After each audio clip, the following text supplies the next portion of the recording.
o le ia le sofa malo tātou i whaola i Kristo i toi whatalofa atu lima nei taiao i maulunga so tātou atunu ia le seia i whatala lei tala Fatu nei taiao le soonga nei mani whaawa wina le au nanga le Global Kingdom nei taiao ia awale whasoino le upu mene whiong pa ia le tātou tua whatala Fatu ia leo toi o hoi se lilo toi vai aso nei o leo unanga ia o le whasoa muri fwe le tātou lo to wauna tātou alwenga nei tau sanga ia se i toi au lia manuia le am tanga o lua o lo wha nei vaenga le aso ia whaftai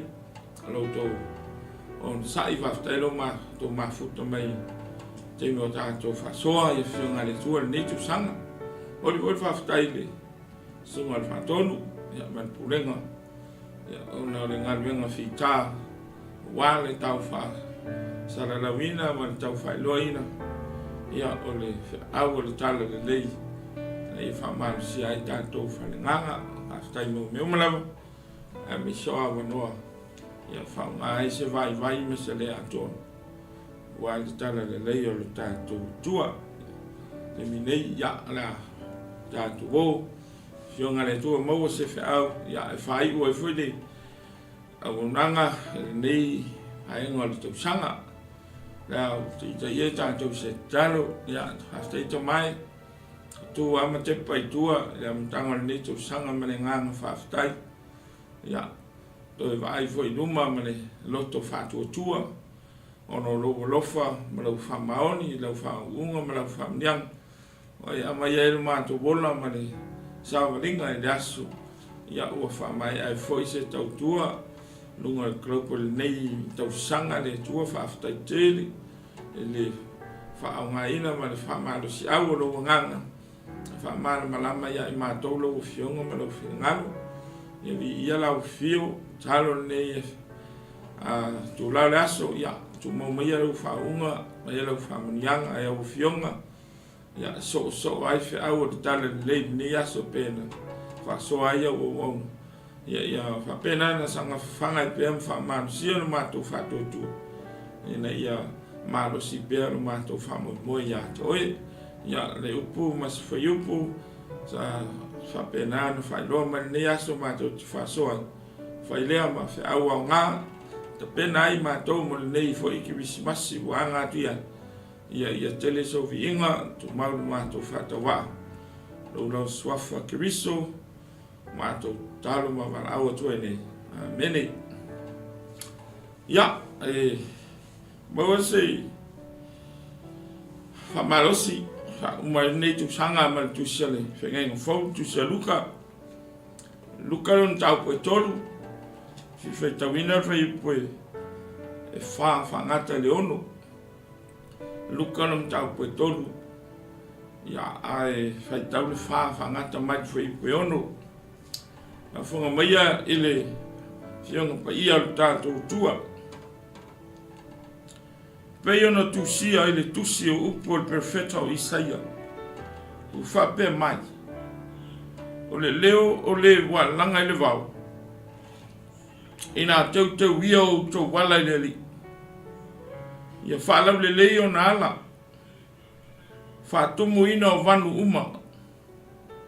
Fa maulunga ina fo I maunga fa maula lalo ina fo I maunga ma mea mapoi poe uma e fa so ina fo I mea fa sao ina fo I mea pio pio ma mea ngā wā e fai maala lau le ia e wa aia fo I e tangata uma le fa aola tanga mai le tua mana ia se o toi fai tau fai ipia Pei ona tusia le perfeta o Isaia. Whape mai. O le leo le walanga I le vau. Ina tau ia o tau le ala o le li. Ia whalau le o na ala. Whatumu ina o vanu uma. e wha maulalo ina fo I maunga ma mea ma poe poe uma. E wha sao ina fo I mea pio pio. Ma mea ngau a e whai maala lau le ia. E wa aia fo I e tangata uma. Le wha aola tanga mai le tua. As is written in the book of the words of Isaiah, the prophet, a voice of one calling in the desert, prepare the way of the Lord and make straight paths for him. Every valley shall be filled in, every mountain and hill made low. The crooked roads shall become straight, the rough ways smooth, and all mankind will see God's salvation. Pamanuia te mai le tua, ele whetauina o ana fionga pa ia, mai e tu mau atu ia te ia lo na lava vi inga. Nei se iau o ile whavavau lava ameni. Ole la unga po le whasoa le swafa mamadu le tua tamaa, le alo ma le nganga pa ia. Maua se manatu e wha au tu iai mawhawhaunga lei vaenga le aso. Preparation for the coming king. Preparation for the coming king. Ta pena penanga mo le afio mai o le tupu. Ta pena penanga mo le afio mai o le tupu. Se manatu au tu ta fasole nei taiao. Ta pena masauni lo loto. Ma lo tangata antoa mo le tupu. O le a whanau mai. Na te a maia lo whao la tanga. Ta pena masauni lo loto atoa. Ma lo tangata antoa mo le tupu o le a whanau mai. Na te a maia lo whao la tanga. Repair and prepare your heart for the newborn King, Jesus Christ, who will bring salvation. Repair and prepare your heart for the newborn King, who will bring salvation. Tala ua ma sani lau whafonga ua. Whaongo tangiao a watoe maile nea fiafi. Sa I au mai ai se whiau a tātou tūlata le Kirisimas. Lea se tāua. Lea le au ngā. A lea foi se lui tau. Nei vai tau mo le tātou tā pena penanga. A mai le matua tā penanga mo le fia mai o le tupu. Preparation. Tātou I ai le nei vai tau Samoa. O le vai tau o tapenanga. A inga tai tasi. E kale sia tai tasi. O tangata tai to tasi. O nuu tai to tasi. Ua le masino le tele o tapenanga. Tapena le loto I fali. Tapena le a inga. Le fale sa tuai ua vali fafou. O mea fale na tuai, ua ave fafo ai a mai mea fale fou. O le tele o mea ua uma na tapena e teu wha manai ai to tono le fale. E wha pena fo I ngā ruenga mai kare sia. Toi vali fafou uma le fatsa. Le fale ngā ruenga. Tele tapenanga. Ina ia matango fie mea uma. E whape nā fōi, tapenanga I to tono loto I whale wa inga. O a inga na whewai vai ai, whai le tapenanga le matai, ina ia toi o mai whaise le leinga. A inga ua lewa na vāle fo ngā waa, tapena ni awala e toi whiso tai ai. O tapenanga e whai ai, ni suafa matai o a inga. Ai o se vai tau fo I ta pena ai whai poiponga, tū whatas. Reunion a inga, o le tele ia o preparation o tapenanga le nei vai tau. Ona o le whetau I maaso I marolo ai tangata. Ai mese le whata ua ina. Ai ai fo nisi. Hua tā pena lato whainga pati. Tā pena o se aso fia e pati ma fia. E pule ale tangata ia I lana tapenanga. Ai o le whesili o le se tapenanga I mana o ai le tua. Mo oe maa ui le sili atu lona tā ua lai lo le isi lava tapena.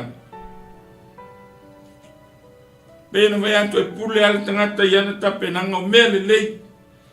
Mea iati na e ai whawhiawhia ai, whawhisotai ai, whawhialufani ai ainga, maa neia, maa lo tapena. Ai ole se mea se tasi. O manao ai le tua mo oe maa se I toe tā pena mo le nei foi vai tau le kirisimas. Le se mea te tau na ta pena. Tasi se mea o te au mai ai to tonu I le foi upu sa vai tau. Ia ta pena le loto le tangata. Prepare and repair your heart. O le loto e ta pena e whawhai loa iai le tupu. Mole si le fia le whapea whatoa whanau mai ke riso le teimi lea. O le atoi whanau ke riso le teimi lea. E le ai, now se celebration. A ua nua awhi mo na tupu tausanga na tupu ai le whamoe le liu tino tangata. I le Malaysi. Le anga iei isi tangata e taritonu. O ke riso to a whanau mai le teimi lea, le lua awhi montu. O ke riso sa liu tino tangata le teimi lea, o ia sai le amatanga. Uane I tato manatu whato a whanau mai ke riso. I le teimi lea. Ai le ai o ke riso le tua sai le amatanga. Ai na liu tino tangata reincarnate. Na iai le whamoe na liu tino tangata ai le ke riso.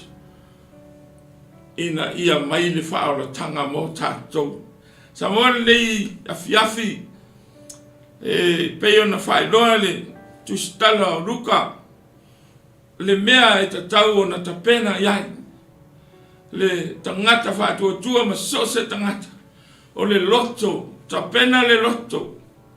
Awa po le ale tele o tātou tapena. E tasi ale tapena e mana o le tua mo oe maa. O lota loto ia mawhai ona toe whaale leia. Paulea o le mea mawhai ana whawhai loa iai. Le tupu o le a whamanatu lona toe liu tino tangata o Yesu Keriso. Ta ua le tusitala Luka a wā peo na whamawina mai ne whengainga tuai. Ele profeta o Isaia. Ina ia ta pena e iai le tangata o le asau e te wala. O se leo e alanga le vao. E alanga ina le angai mai o le ea le tupu. O le a fia mai le tupu I lona I tu tangata. Le fe au sa fonoi le fe ngainga tuai. Ta pena o tau loto Israel. Apetai. Sa vale tu lima e tangata le nu o le tua. Sa lato le whalongo lava le whea lea. Sa ia ona lato wha umatia perfeta. Sa mo moria I lato le whea lea. Lea na quote mai ai e tu stala le whea inga fau. Le whea lea sa whailoa. Valo anga e winga I le mesia o le a whanau mai. E le Italia ina, e loto I latou, le whailonga, ma le folanga. Sa ia o, ina latou wha umatia ave fe awa le tua le whengainga tuai. Ma vai le tele o tau sanga. Ma vai le wha se lau tau sanga. Ngu po le silent ears, le val whengainga tuai ma le whengainga fau. Ai wha tino loa. Ai tu lai mai Ioane le papatiso sa whapena na valo ia. E I saia le whenga inga tuai o le leo o le a alanga le vau. Lea to a tau nuu ai le valo anga sa valo ia mai I saia. Le leo e alanga le vau na te whono ina I nā salamo ia ma le liu ia Yesu Keriso. Ta pena o tau loto, ta pena o tau wala, ta pena o tau mawhawhau. E ta lia ma Fatu atua ma taritonu. E ai le tupu o le āwhio mai. O lo tala noa I le liu tino tangata. Ma le whaafio mai o Keriso. I lona I tu tangata humanity. Sau ona I ai lona wha moi moi. Lalo le whaiupu o le. Whaiupu e ono nā ta uai. O le a sau. E a mai lo tō whaolatanga. He will come to bring salvation. O ka le lewa na whono le whiau. Ta pena loto. O loto e manao mia. Ina ia sau le tupu o le a whana mai.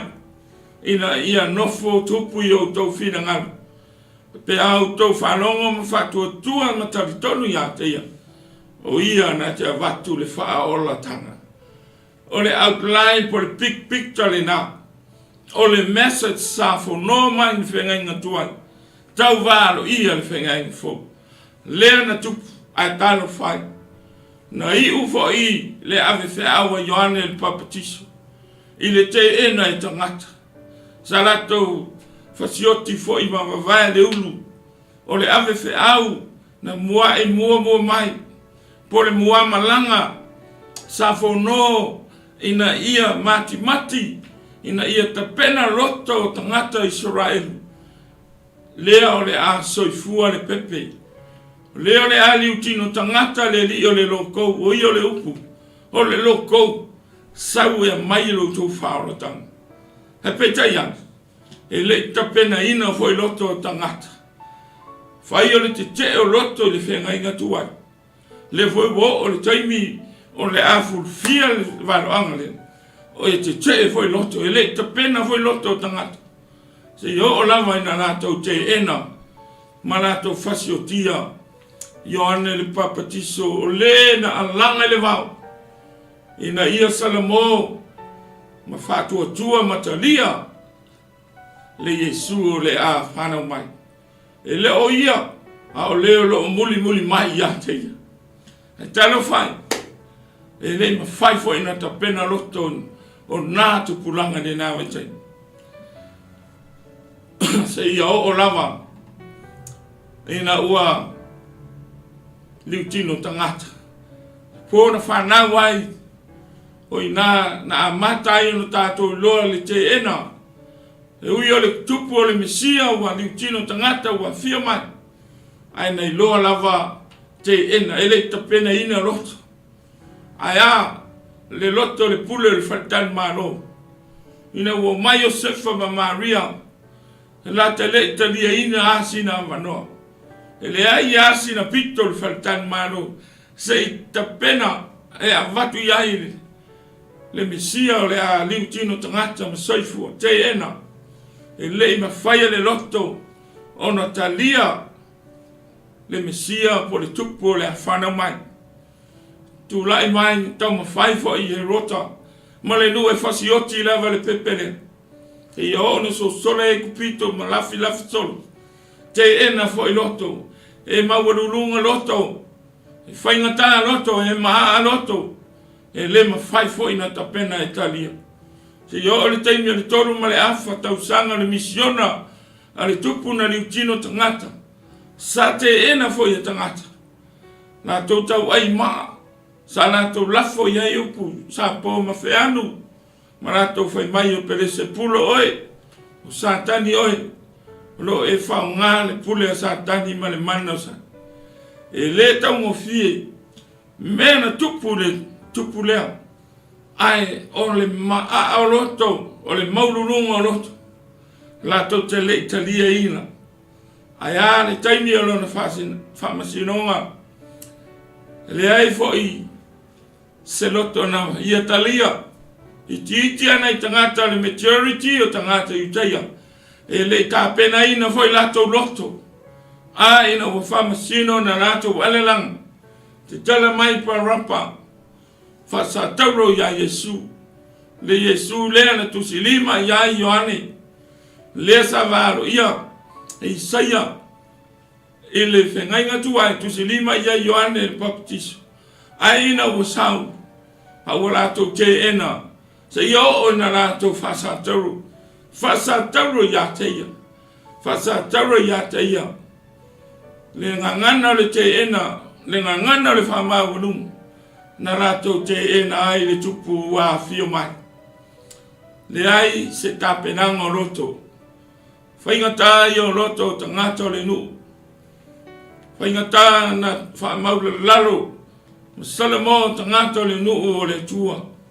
Israelu se yoa na lato fasioti ma fatau nu le lato vita ya keviso ala ilo maliu tanu mia ma toi fatu ele tua lo na alo i lana puli sa mo ele tau va ma ai mai le fe au le taiao o loto na tangata le nu o le tua le teimi na valo ia le fe au le teimi na fio mai ai maliu tino tangata le teimi o lana misiona ta la i se faiwin ele ai ma se loto suia na o loto te loto fefete loto whanonguta loto ita ma le loto mataua ma le loto fietau i masui na tupu ia Yesu le Mesia le foi le atato wanga e whamanatu le nei tausanga le ke riso ale na te ene lonanu le ke riso foi le na o lo fono pea e le whapeo le ki risi masi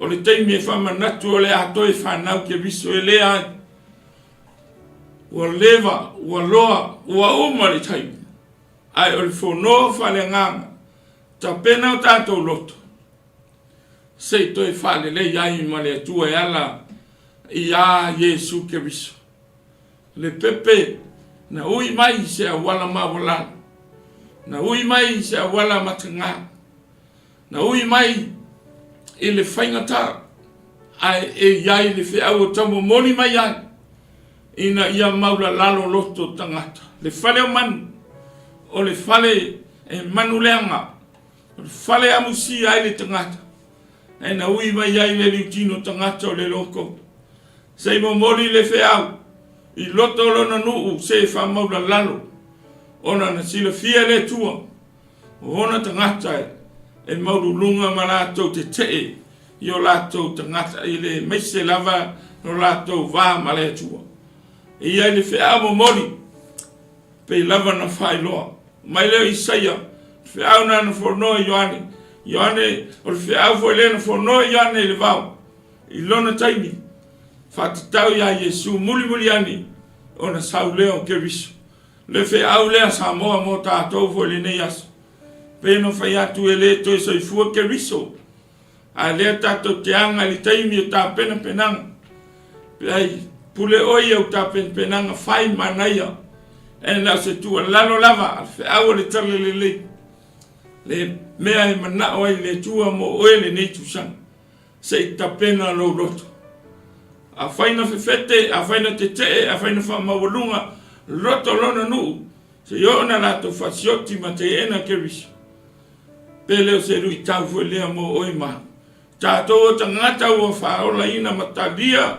tātou Fatu tua ma tātou langona li tanelele e manao Yesu e toi repair ma prepare o tātou loto au wā le whamanatu ina pule oi me whamanatu wai lau ki risi masi ai o le whamanatunga sili lea e manao ai le tua ia tā pena o tātou loto se i toe whana wai ina ia toe whana ufo wina le tangata tuai e whai ma tangata fau i le whamoe moe na sauai le pepe le tupu na liutino tangata se i a mai lo tā whaola tanga ma na ia le whamoe moe the purpose of his coming is to bring salvation e le toe tau whamatala ina le lo loto ma le tā ua o le wheau o le kirisi masi.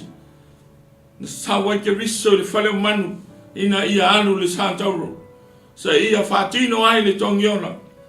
E whape na whaolei na i ta ua ala ilo ta salamo. Ma ta whatua tua. Wheau le nei tau sanga whau mai wheau na ngā luenga. Ta pena lo roto. E ia i mea e rima. Mea e ono na ta ua i nai la apostol. Perfeta Isaia. Na whono ai Ioane. Papatiso. Hele vau whamai. 𝚟𝚑𝚍𝚎. Tangata o renua re tua. Prepare the way of the Lord. Ta pena teu le ala o le li. Wheau lena momoli le taimi lea le misiona. A Ioane le papatiso. Teu le ala o le li. E lo tala noa le ala tanu i ma. E lo tala noa se awala fata. A whamai teu o tau loto. E a fio mai ke riso i e whai mo fia na ofi o tau loto. Teu le ala.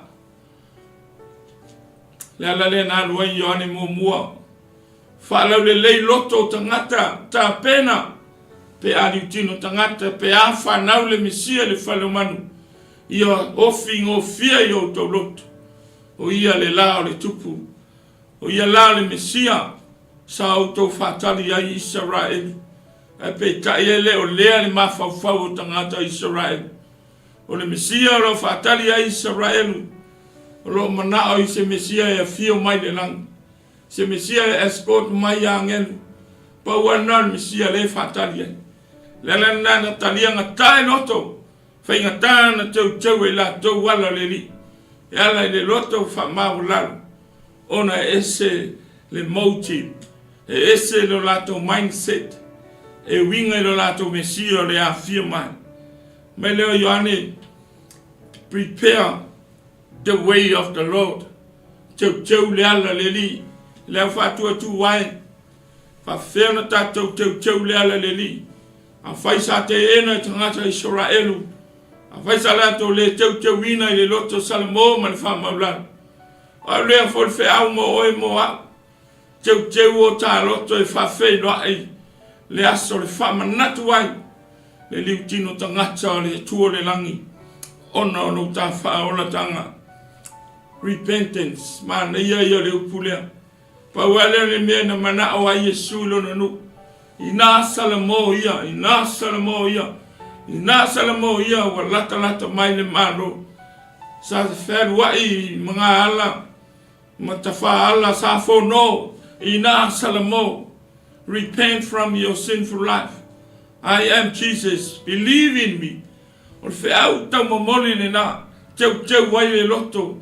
E sa uni e talia petai. Sa lato le salamo. E le i ta pena ina lato loto le salamo. Repent from your sinful life and sinful ways. Accept him in your heart to be your Lord and Savior. E pena hoi se lu i mo oe le tangata whalongolong. Bawa leo le me manaya. Teu wai le ala le li ilo o langa. Salamo le loto whama volungu. Tato o langa ang sana. E le aia se so tato e le ang sana. And no one is perfect. Ai whape when tato o teu wala le li. Le anga e fiu mai le li e nofo le loto. O le tangata wa uma na whamama. O le loto le tangata wa uma na whamangalo. O le loto le tangata wa uma na whamaulalo. O ina e fia ai ke riso. E fia savali ai ke riso le ulanga le tangata. Le lea. Ma naia. Le tātou teu se ala. Se no whaanga ma naia yo tātou loto. Se ia fia mai mani tino tangata le ria le loko. Se yo tātou whamanatu ma celebrate. Become a new born Christians. Sile me ma naia. A ven tātou teu se ala e. A vea ma ke si ano whanau for wina. Born again Christians. Se leo le nei hui tau sanga. Se i whatino ai lea waenga. Whanoa a Yesu ya Nicodemo.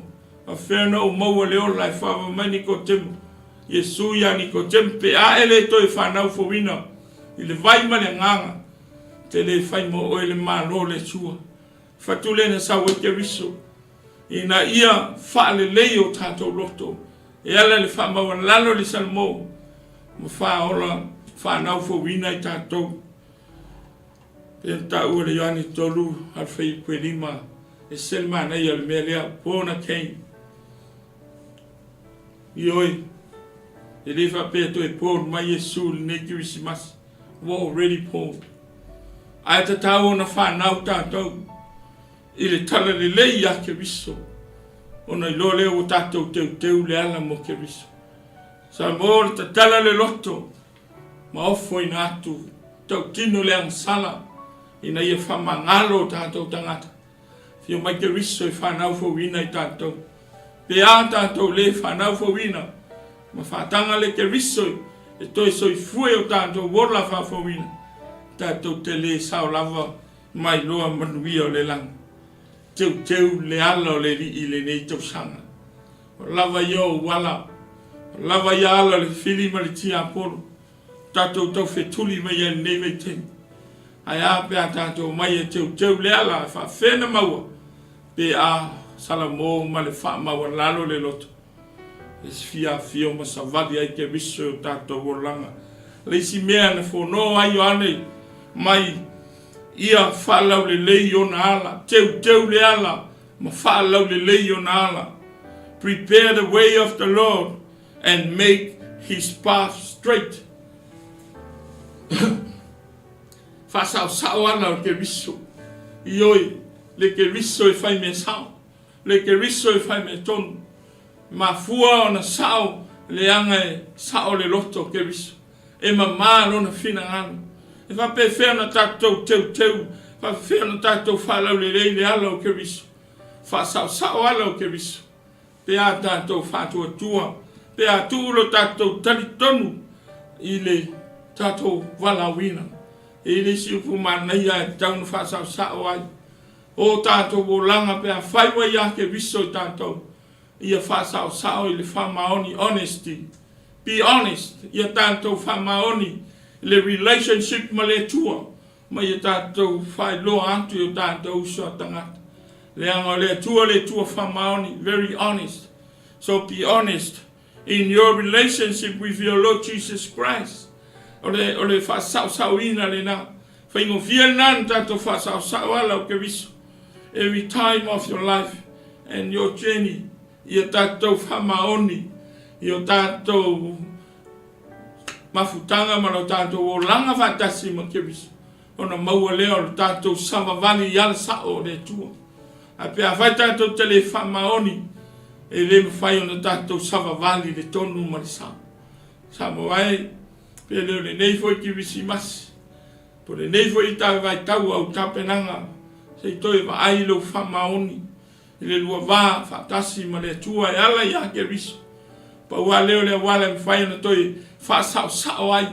Alo ke viso I o tātou bolanga. Ina ia ua ne o tātou sā vali vali. I ala whapio pio. Ma o tātou whaia mea whapio pio. E se le mana ia o le wheau. Ai ma whaina sao le savali pe a sao le loto. Pe a ma ua lalo le loto e tali ai ke viso. Melon tolu o whamanatu Ioane. Every valley shall be filled. Mai ia Fatu tumu ina vanu uma. La tala noa I o langa whale nganga tangata Israel. Ua te lele vanu I o langa tangata le nu o le tua le nawa I tam.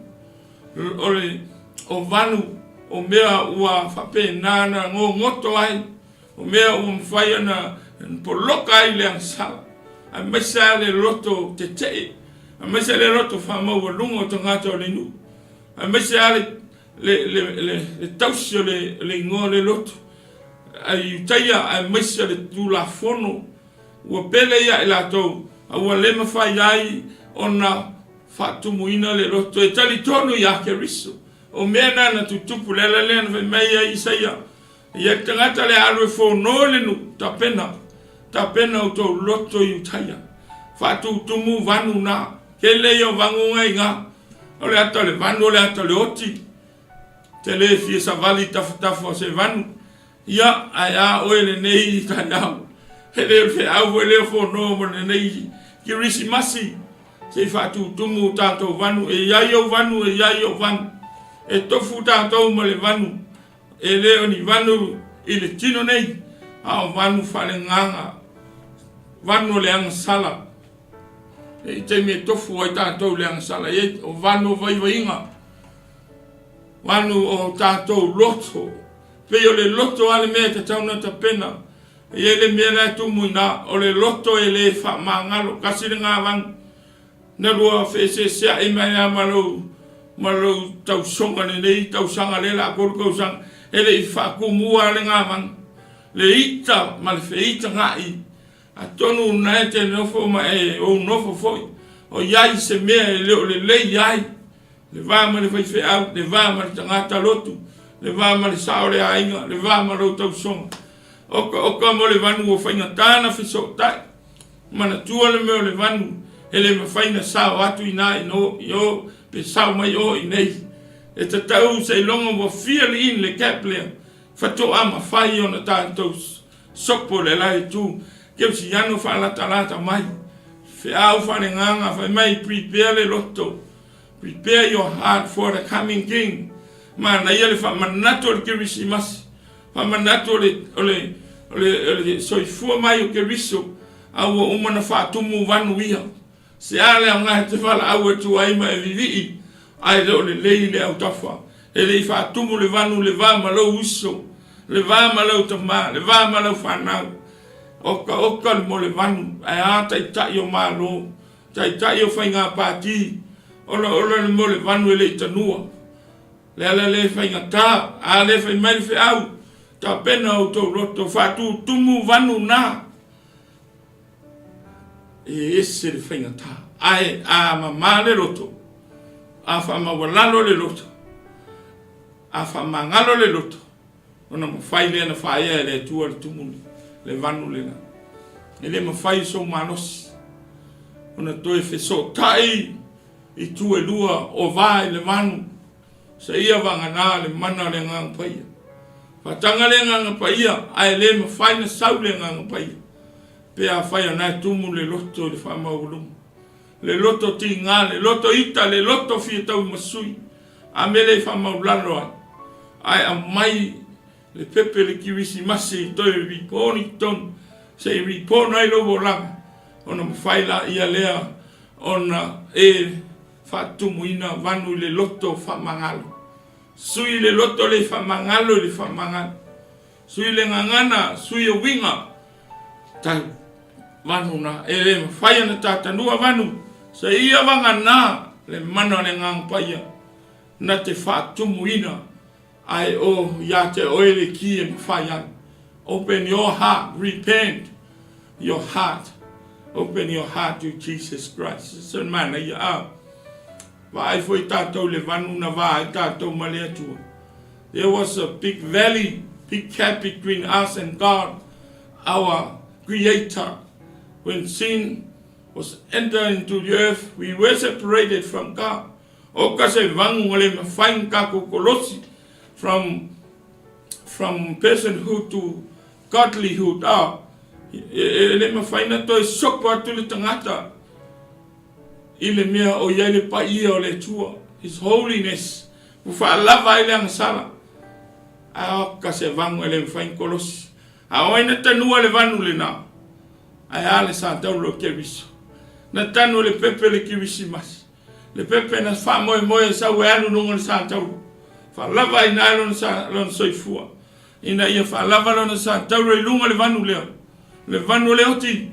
Ina ia sa vali yali tangata o salamo ma Fatu tua. Ina ia toe wheso ta iai ma le tua. Whea au le ne yaso. Pea vai o vanu wa le va o rua ma le tua. E ma whai ana e alu le lotu ana te lua wā ma le tua. E ma whai ana e whai tau tusipa ia. E ma whai ana e tatalo. E ma whai ana e serve. Ai a whai te lua le whale lei ma le tua. E ala e salamo. O nai lawa le tanua lo vanu. Tanu mua le vanu lea leanga le vanu lea. O le whamangalo tātou ang sala. Pea oti e le whamangalo. E le ma whai ona tā sao le isi tu o le manuia e whawawau. Lana lea me Yesua au ne le ala upu moni ma le ola.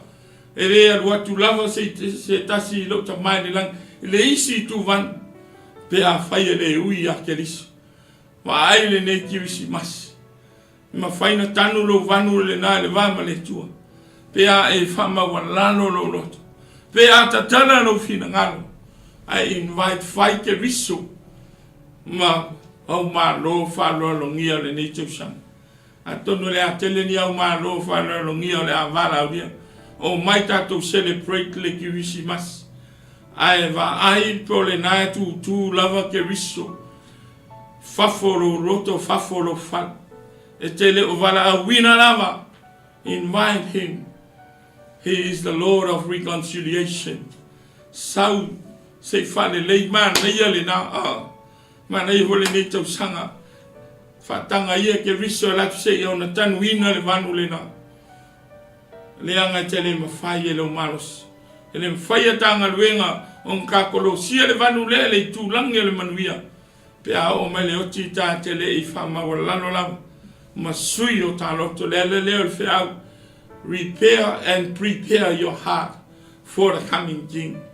Se mana ia famo mua no wala uria o keriso na nei po ia yo fanga ina ia fa fo se na yoti a wa yalu male moti noa wa e so po ia le tu langi le manu ia fa va mana ia tanu nei se vanu ia meselo va ma wainga va mal to lua inisi o separate sola kamalo a kia finge ia po sola vol finge kia kamalo ai va fer lufana o I tausi wa ai pele fa yunga ni tu sanga mosteni te tala ia na vanu o feitanga ole fuli tua fa tanga ke riso na te toe repair ina lo loto ina ia maua le loto marulano ma le loto fa manga mana ia le upo tau fa ngai na le humility how to activate the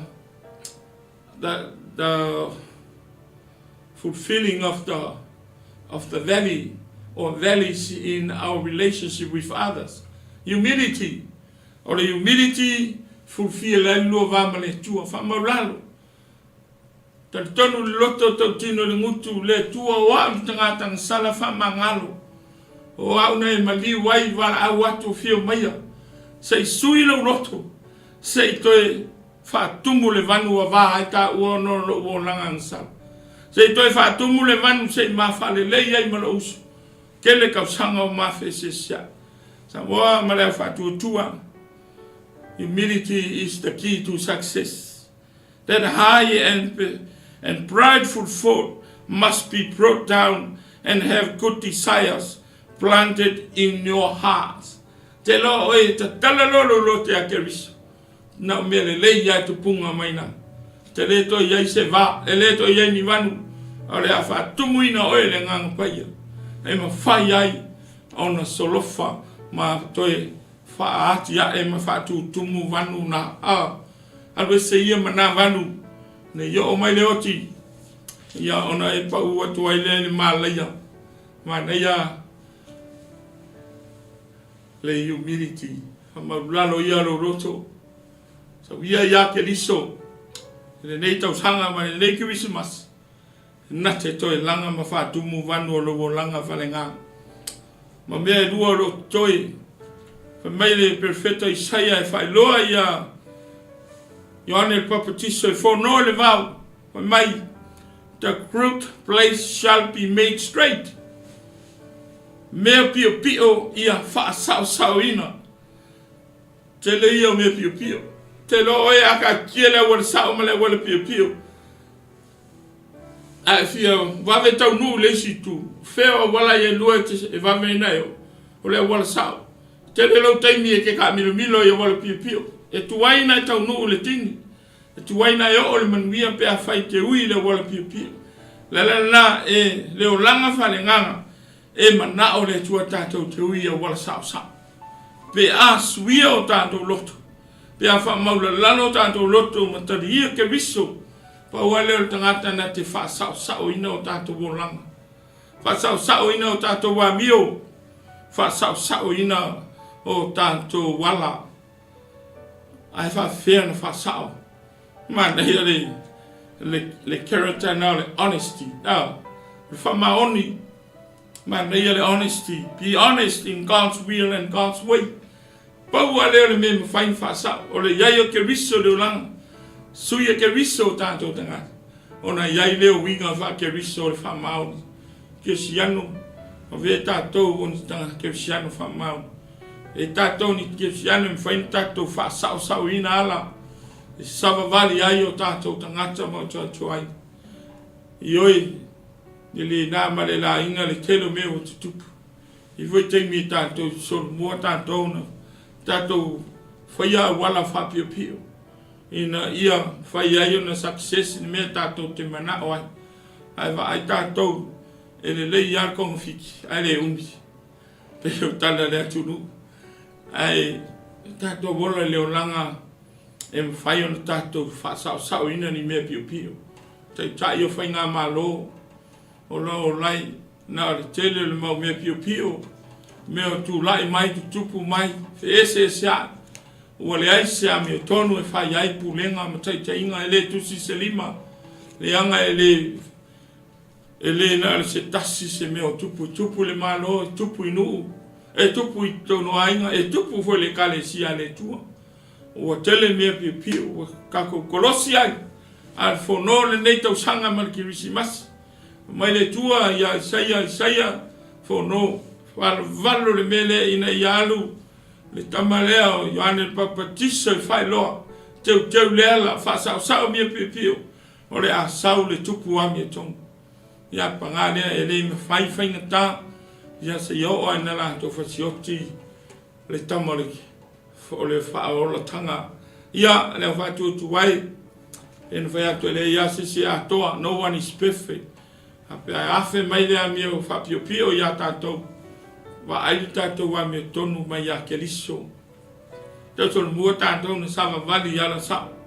to tala il commitment il fa maoni honesty commitment mana i tamana polisi ele tato fa sauina wala be committed in your calling and service in his ministry fa sao commit lo fa maoni ino wala wina o ina ta silena wala lo ai le tato fa moi ma le tato fa sauina o tato volanga ma savalinga ngata na talk and walk in the truth of the Lord. Ia fa sao le tato volanga sao savali sao le va ai sao ia tato fai un fai io ia foi stai me la pele ma to foi pitola e te mi se ai fai un fai e foi fiao ia te mi le comita foi le foi ngalwenga ma ia foi te mi le se honesty mo tato uma o le fe auto e fa manatu mo fatu fa manatu mo ele nei ki wisimasi fa sao o tato wala ileri wa me pio pio manaya tato voi nesse sao le anga le se me lilo si fanga le tua me se lava lo tato wala wina ia tato sava vale tu sa male fina ngalo le tua male me le muli na ono ya male tala perfetta and make the rough way smooth. Make the rough way smooth, ya. So se awala ya so ye ya ka ko ola le ngawa. Se longa la kuma singe su. E telefi sa vali le wala ngawa. Paku omo. Afa mai fala de leila le ala. E lo tala no ala yala na. Ai ole ata ole olanga fale nganga. Me patu mo me omo afa inga lo olanga fale nganga.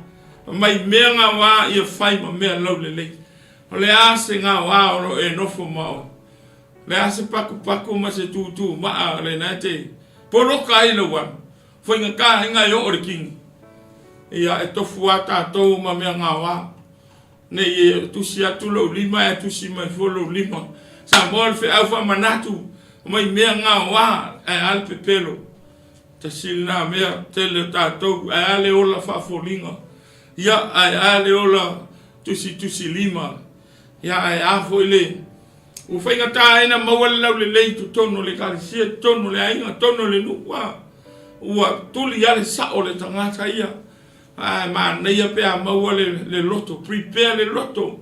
Whatanga le pepe le kirisimasi. Le lia le tupu, sauna te whale leia. O tātou wala ngā wā, oka. Whai aku fwoi lau ngā wā, ai whi kaui mai fwoi ma lau ngā wā. Ai mā neia, le whamanatu le nei tau sanga. A me le wha ngā wā i sisi me. A umar tau sanga nei. Wai tango tongi ese sisi mea lo poloka i lau savali. Mā neia, ai le mwhainga e kongia.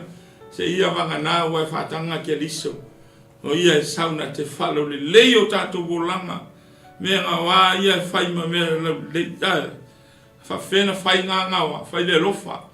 Lao, kasi le nā mea ma whai. Po le ale wheita ngai. Po le ale se siai, po le ale tusilima. Lao, alofa e la uso maa neia. Ai le mwhai kako, praise the Lord, kako vivi i lea susama, kako whai mai a. Ai te lea alofa e la uso, whale leile ngā wā. Whale leisi ngā. Si nganga wā, lo poloka i lo wā ma le so. Ai mi se poloka i ma lo wā ma le atua. Le anga i te me o te alofa le atua. A ke ika lo uso me le atua pe pero. A ua whaiana me pero. Pero me na lo sau i a te au mai vina. A nai te ita te lua le whalele a inga le tua. Le whanau le tua ni aso. Ia, vai pe leo le nā fo i se ngā wā. E te tau na whama, lau le lei. Ina ia maua. Te loi umalona e whamangalo rose. E saro la mona soli. A oi a matai whamangalonga. A matai oi a matai a. Your heart. Whamau lalo lo roto. Nai alu le ia e whawhelua e rose. Lafo mai a te oe mea leanga. O a mea ti ngā ma se. Kusai pero o e ngā se. Kango kalia. Au mai uma me leanga ia oi. I say it to reconcile. Wa ai oi a ke liso. Ma le wha ma le ngalwenga le lei na whaalau le lei ke risol tātou wana. O le ala e kolkota, oro. E le whaingo fia le ala e kolkota. Ai na alu lava ma le sa tauro. Sa e whaalau le lei le ala le angasala. Sa whapena. Ina wa umana i whaia ngalwenga. Ona reconcile le tātou ma le tua. Ka uanga wā ma le tua le angasala. A wa umana toi whaalau le lei. Maua lo tāwa noa tā te ulu atuai ma tā wala au atuai awa le tama. Wow. Ua break le curtain. Ua sailua ina le ia pui pui o le maru maru. Ua free oe te ulu whale le mamaru le tua. A o ina whaia lea whale lenga. Ona ole maliu o ke viso le pepe le kirisimasi sā soifua. E le lua afe mo le tupu tau sanga taluai. Ai a se tā ua le nā mo nitu sanga. A mai se tā ua le nā. O le fia mai ke riso. Ina ia toi whaise le lenga. Reconcile with God through Jesus Christ in humility. A mau lalo ia lo roto. Ia ma e whatanga ke riso e whale lei. O ia tātou whaiu. Whamaila ia le tala wha umar whaipui ono nā. And all mankind will see God's salvation. Ke le vai salvation lea. Pe a whai e le a matamea o tā loto. Salamo le loto. Talitonu le loto. Wala au lia ke riso e fio mai le loto. Pau wale o le ki. Repent. Believe. Confess your sin. And live according to his will. Pana ia le tapenanga la. O kele o kapenganga o whai. Au e saungi ke malanga. Ai mana ia foi. Ia, alu matau le wheau o le whao tanga i sis. Ke whiano, o whelanga te adwai. Share le wheau o le whao tanga. Ina ia ona se nganga. God's salvation is for all. E le ngau ka kou ki sianga o ke ngofo ma le whao tanga. Ve whao ina ne nofo lea. Go and share the good news. If we prepare our hearts and ourselves to accept the coming King of Jesus Christ, la lefe mai tā pena o tātou loto, mole tupu le hawhio mai. Io e ta tala lo roto, se whiu ke riso whanau fo wina lo volanga. Salvation, however, comes with virtue and necessities. Firstly, we must sacrifice ourselves completely. O le whaolatanga sacrifice o tātou volanga. li liu ese me le angsala. Ai tātou wola whapa ia ina. Sacrifice. Ta ua ia le mele na. Salvation, however, comes with virtue and necessities. First, we must sacrifice ourselves completely. Second, we must be truthful and honest by the way we live and engage with God. Aya, mana ia moni matangia le whamaoni o tātou wala ma o tātou mawhtanga male atua. Ele na le alanga ua o iloa ua o wola a le o langa ele make sense. Then le mana ia allow Jesus Christ to come and pour into your heart, to change your inner being, to change your behavior, to change your attitude, and to change your whole being. Thirdly, we must commit to our chosen application for God's work. And finally, we must walk and talk. Actions speak louder than words. Mana ia lafa manatu ka kau ke shano ia tātou wola e tusa malo tātou malawina ia fa malolosi di savelinga wani mewa fa lave di savelinga ia fa tanga ke riso fe auna lei ki wisimas fa tanga le li ia leola ele fa peo le ato e fa nau le aso lualima le ai ui fa na le tonu nisi le aso ia ele taua ne aso po le ale aso e le whamanatu enisi. Aru mea tā ua o le liu tino tangata o ke riso ma ia ola ai lo roto ma lo wanga. Ta tala ia lo roto. Ta pena ia lo roto. E whawhe lo ai le li o le ola o lo tui whafo ma tui tui. Ta tala mai a o tai watu ta te tali sua mai. A vea le neki risi masi o se whamanu ianga tele mo oe. Awa po le ale tele o celebration, po le ale tele preparation, mea uma o tātou tāpena e o tele e whaare au ngā. Ai o ne ngano e le aima se mea o mea na e manuia ai tātou le langi. Just only Jesus Christ. Lala lai mana wia tātou whale lei mo mua. E ala i te pena o tātou loto. Se whaau whale le li i le ola. Le tupu na liu tino tangata. I le lua afe man tupu tau sanga taluai na maliu whasia runga sa tau tanu mia ma toi soi fu mai. Ua le langi sa une te toi fio mai a watu oi. Ia vena le ki visimasi manuia alu e whai loa atu le wheau le ki visimasi. Ia ina ia maua o le wheau le whao le tanga.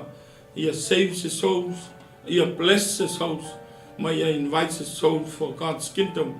Ia alo sa mai whawhi tauli leo whātua o a mea pio pio le lalolangi a uanei to e la vea i tātou o a wanu le ki a poro la fue la whakari me e kākou ma whianga le lalolangi. Walk away from those things.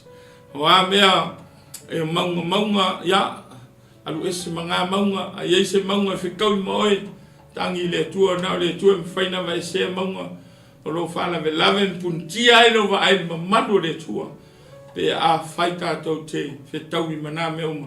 Ia manuia ki wisi mas, manuia whainga marolonga ia foi fuanga sunga le whatonu ma le sunga toina malanga mo Samoa ia manuia le whainga malanga o le loa ia oani si fuanga manuia o rua ia mai mastato manuia ia nisi o le au whainga ruenga a inga i maranga ia whamanuia tele atu le tua tato paanga i runga le tato TV ia o le toi aso nei o le onanga le to wauna ia asu atu maru puenga le a foi senga ngana o sala ia vala la se tu ma se anga le tau tamari ia poto alta utai se le na tu yama ia e o folo Fatu ma ua martina ia longo ia mo le kali se le usse papkula ia mai se so se ke siano lava ia manuia tele ia la tato ngalwenga ia misa le usse ke siano foi mangele ia o paptoe niuli ia o Henderson ia fa foi ia i manrewa ia manuia tele misa so se tovine so se wana le tua fa manuia tele le tua Ia vi ia le tua manuia Christmas, manuia te tau sang fau pe a tātou pe ame. Ono Yesu, amene, whaftai le tua, maua nei lau, ia o whamai aile o nanga, whatau waa ma le atoa, ia whaftai le tua, i le nganga fisosan mai, toi whamanatu, whiau mo au, ia as whiau fulia mo wa inga mo wau, manuia te le tua le anga iatu, whainga marolonga le tu sanga ki Christmas, ia tui nātu ia sunga whatonu man tui ne malanga man whatua fo ia sunga le whengainga ia man wia whenga malanga whatau nu fuafuanga o mai no walofa tu noa man wia leo whenga luenga man wia le alo le tala le man wia ministry te jas whaftai ono Yesu man whaorotanga o mato man wia amene amene ia se fua man wia le fiafi